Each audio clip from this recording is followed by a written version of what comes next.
चलिए एक नए टॉपिक के साथ आज आप सभी का स्वागत है। त्रिकोणमिति सारणी ये बहुत ही इम्पोर्टेंट चीज़ है त्रिकोणमिति के लिए। इसमें आपको सभी को इस चार्ट का मान याद रहना चाहिए। यदि मान याद नहीं हो पा रहा है तो कम से कम इसको बनाना सीख लेना चाहिए। तो चलिए आज हम इसको कैसे हम आसान तरीके से बनाएंगे इसके बारे में आज बताते हैं। इसमें सबसे पहले आपको ये करना पड़ेगा, इस चार्ट में एक का मान आपको याद रखना पड़ेगा। जैसे साइन का मान 0 से लेकर 90 डिग्री तक आपको याद रहना चाहिए। उसके बाद हम सभी का मान निकाल सकते हैं। तो साइन 0 का मान होता है 0, साइन 30 का मान होता है 1/2, साइन 45 का मान होता है 1/2, साइन 60 का मान होता है 3/2 और साइन 90 का मान होता है 1। इस मान को आपको याद रखना बहुत ही ज़्यादा जरूरी है। यदि आपको ये मान याद हो गया तो अब ये चार्ट बनाने में आपको कोई समस्या नहीं जाएगा। तो चलिए अब इस चार्ट को कंप्लीट करते हैं।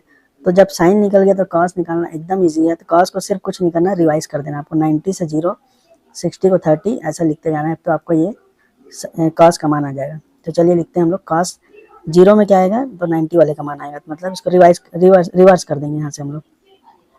30 का क्या मान हो जाएगा 3/2, 45 का तो वही होगा क्योंकि रिवर्स होकर वहीं पे ही आएगा। इसका मान देखिए 60 का मान क्या हो जाएगा 30 वाला हो जाएगा। और साइन 90 का मान कॉस 90 का मान क्या हो जाएगा साइन 0 डिग्री वाला हो जाएगा। तो 0 डिग्री हो जाएगा। इस तरह से आप साइन के बाद कॉस का मान निकाल सकते हैं। इसी प्रकार टेन का मान कैसे निकालेंगे, तो टेन का मान आपको पता होता है कि टेन थीटा बराबर होता है साइन थीटा बटे कॉस थीटा। मतलब ये साइन और एक कॉस का दोनों का आपस में बटे करेंगे तो आपको टेन थीटा मिलते जाएगा। तो चलिए हम लोग पहला निकालते हैं। देखिए 0 में एक बटे करेंगे तो इसको जब भाग करेंगे तो कितना आएगा 0, क्योंकि 1 शून्य में शून्य हो जाएगा। जब इसको कटाएंगे 30 वाले में तो देखिए 2 यहाँ पे भी है 2 नीचे भी है, तो दोनों 2 कट जाएगा आपस में। तो क्या बचेगा 1/3। यहाँ पे देखिए करनी दो आपस में कट जाएगा तो एक ऊपर एक नीचे का मान एक ही होता है। इसमें देखिए हर में क्या क्या है 2 और 2, तो 2 और 2 आपस में कट जाएगा तो करनी 3/1। मतलब क्या लिख सकते हैं हम लोग इसको, करनी 3/1 का कोई महत्व नहीं होता है।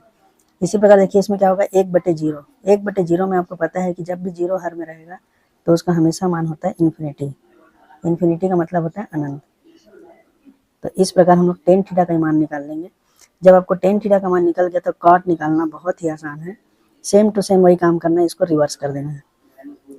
जब 10 निकल गया तो कॉट को क्या करेंगे हम लोग रिवर्स कर देंगे। तो इसको फिर रिवर्स करते जाएंगे हम लोग। सिर्फ यहाँ क्या आ जाएगा इन्फिनिटी, यहाँ क्या आ जाएगा करनी 3, यहाँ क्या आ जाएगा 1 ही रहेगा, यहाँ क्या आ जाएगा 1/3, यहाँ क्या आ जाएगा 0। इस तरह से हम लोग 10 के बाद कॉट का भी मान आसानी से निकाल सकते हैं। जब कॉट निकल गया तो अब निकालना है हमको सेक।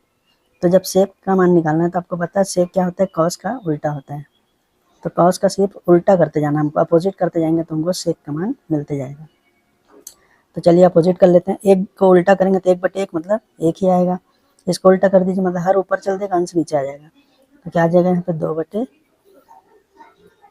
करनी 3 हो जाएगा। इसमें देखिए हर ऊपर जाएगा अंश नीचे आएगा, क्या बचेगा यहाँ पे करनी 2/1। तो नीचे वाले 1 का महत्व नहीं होता, तो हम क्या लिख सकते हैं सीधा करनी 2। इसी प्रकार देखिए यहाँ पे क्या होगा 1/2 है तो 2 ऊपर चल देगा, तो 2/1 मतलब क्या लिख सकते हैं हम लोग इसको 2। यहाँ पे देखिए क्या है 0 है, 0 अभी अंश में, जब ये हर में जाएगा तो इसका मतलब ये है कि 1 ऊपर में रहेगा। तो जब 1 ऊपर में आएगा तो आपको पता है कि 0 में किसी भी संख्या को भाग देंगे 0 से तो क्या आता है उसका मान इन्फिनिटी। तो यहाँ पे क्या आ जाएगा इन्फिनिटी या फिर क्या बोलते हैं इसको अनंत। अब जब सेक मिल गया तो कॉसेक निकालना और भी आसान है। या तो हम सेक को रिवर्स कर दें या फिर आपको पता होना चाहिए कि साइन का उल्टा क्या होता है कोसेक होता है। तो आप इसका उल्टा भी कर सकते हैं और या तो फिर क्या कर सकते हैं सेक को रिवर्स कर सकते हैं। जब सेक को रिवर्स करेंगे तो कोसेक का मान प्राप्त हो जाएगा। और या फिर चाहे तो आप इसको उल्टा कर लीजिए। देखिए उल्टा करते हैं साइन को तो क्या आएगा, आपको पता है 0 को उल्टा करते हैं तो इन्फिनिटी आता है। यहाँ आप क्या लिखेंगे इन्फिनिटी 1/2 है, जब उल्टा करेंगे तो 2/1 हो जाएगा। मतलब क्या लिख सकते हैं हम लोग यहाँ पे 2। 1/2 है तो उल्टा करेंगे तो करनी 2 ऊपर जाएगा, तो क्या लिखेंगे यहाँ पे करनी 2/1 को लिखने की जरूरत नहीं है। इसी प्रकार करनी 3/2 है तो 2 ऊपर चल देगा, करनी 3 कहाँ आ जाएगा नीचे। यहाँ पे क्या लिखेंगे हम लोग 2 ऊपर हो गया और करनी 3 नीचे आ जाएगा। इसी प्रकार एक उल्टा करोगे तो 1/1 ही होगा, तो मतलब इसका क्या आएगा मान 1। इस तरह से आप त्रिकोणमिति के चार्ट को बहुत ही आसान तरीके से बना सकते हैं। कभी कभी एग्जाम में पूछ भी देता है कि आप त्रिकोणमिति चार्ट को बनाइए, तो आपको बनाने में बहुत ही आसान पड़ेगा। या कभी कभी ऐसा पूछ देता है कि 1045 डिग्री का मान क्या है, 1060 का मान क्या है, या इससे संबंधित प्रश्न भी पूछे जाते हैं। तो आप ये चार्ट यदि बना लिए तो आपको बनाने में कोई भी